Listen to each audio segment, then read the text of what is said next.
Salam damai.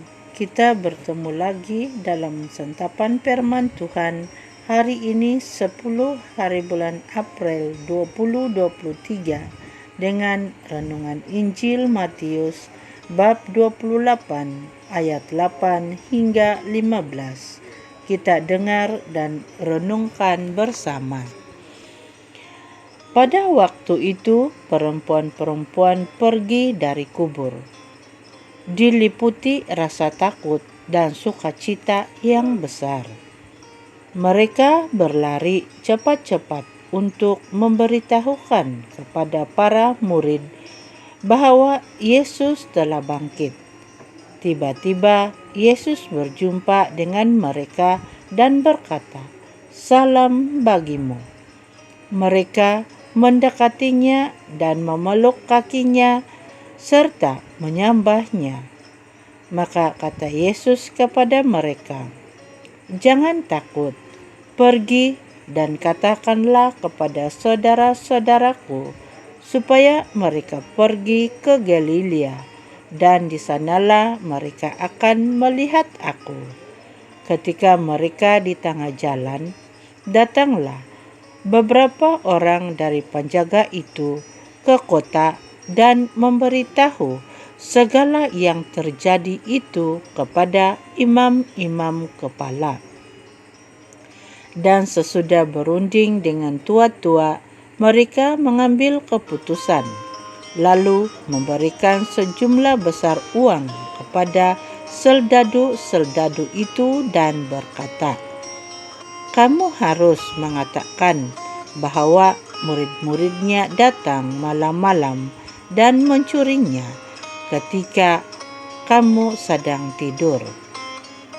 Dan apabila hal ini kedengaran oleh wali negeri, kami akan berbicara dengan dia sehingga kamu tidak beroleh kesulitan apa-apa."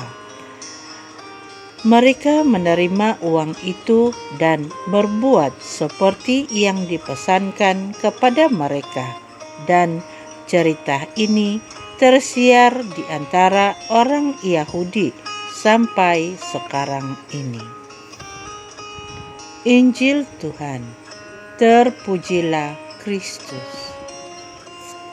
Saudara dan saudari, iman kita dibangun dari pengalaman kehadiran Allah dalam hidup kita. Pengalaman indah para murid bersama Yesus di Galilea menjadi dasar dari iman mereka akan kebangkitan Yesus. Karena itu, Yesus menyuruh mereka pergi ke Galilea, dan di sanalah mereka akan melihat Yesus lagi. Yesus juga mau menegaskan bahwa Dia yang bangkit adalah juga Dia yang hidup dan berkarya bersama mereka di Galilea. Yesus memang telah bangkit mulia. Namun, kita murid-muridnya masih di dunia. Pada saatnya, kita pun akan hidup mulia bersama Dia. Yesus tidak menghendaki kita untuk segera meninggalkan dunia ini. Ia bahkan menghendaki kita untuk masuk ke dalam dunia sebagai utusannya, sebagaimana Dia juga telah diutus Bapaknya. Di satu pihak, kita tentu tidak boleh lepas dari urusan kita sehari-hari, mencari nafkah, merawat keluarga, belajar bergaul dengan sesama.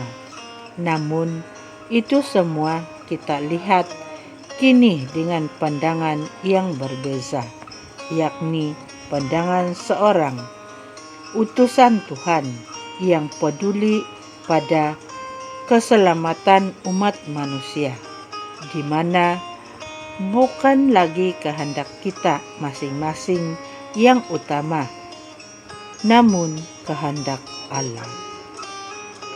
Mungkin kita bertanya, Tetapi bagaimana saya tahu kehendak dan cita-cita Tuhan bagi saya? Yesus menjawab, ikutlah aku. Tetapi bagaimana aku mengikutimu Tuhan? Pergilah ke Galilea, di sanalah kamu akan melihat aku. Ini bukan berarti kita harus berziarah atau hijrah ke tanah suci, tapi kita diajak membaca Injil setiap hari. Dalam Injil itulah kita menjumpai Yesus yang hidup, bergaul dan berkarya dalam hidup kita, dituntun oleh Yesus, dituntun oleh Injilnya. Kita pun dapat menghayati Galilea kita saat-saat kita mengikuti Yesus dalam hidup sehari-hari. Semoga kita semua setia mengikuti jalannya setiap hari. Amin.